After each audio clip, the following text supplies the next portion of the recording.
So you're looking to change your Rust server settings. You're in the right place. This is the Pine Hosting Rust Startup tab, a place that brings together key server settings like your server's name, description, map, and more. There's honestly so many things, so let's take a closer look at what it includes. The first thing you will see here is your server startup command, which usually shows the outcome of all the settings you will have to enter further below. Then here is when the fun starts. You're able to change your server's name in this section to whatever you like. And if you want to install mods on your server, you can quickly switch your modding framework by clicking your preferred option here on this drop-down menu. The Auto Updates toggle determines if the server will automatically update to the latest version upon restart. And the Automatic Framework Update basically enables updates for the selected modding framework you chose. This needs to be enabled if you wish to run a modded Rust server. Then Level basically uses a procedural map file for your server if you have entered a world size here and a world seed in this section. If the world seed is left empty, the map will default to seed 1, so it won't use a random map if that's what you want to do here.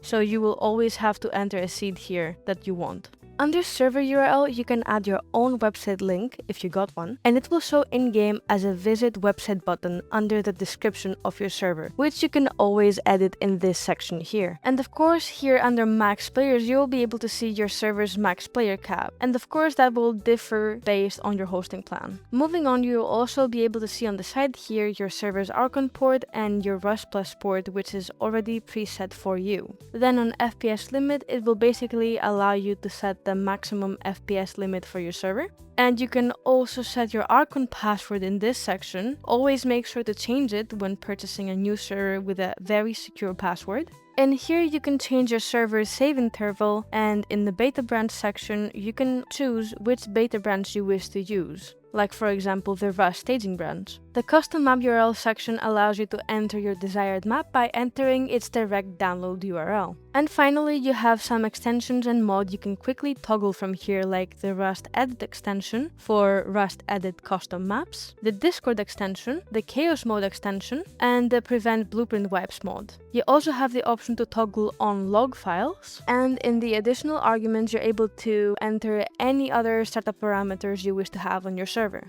And that is pretty much everything about the Rust startup page. If you have any questions or get stuck anywhere, feel free to reach out to our support team. We're always happy to help.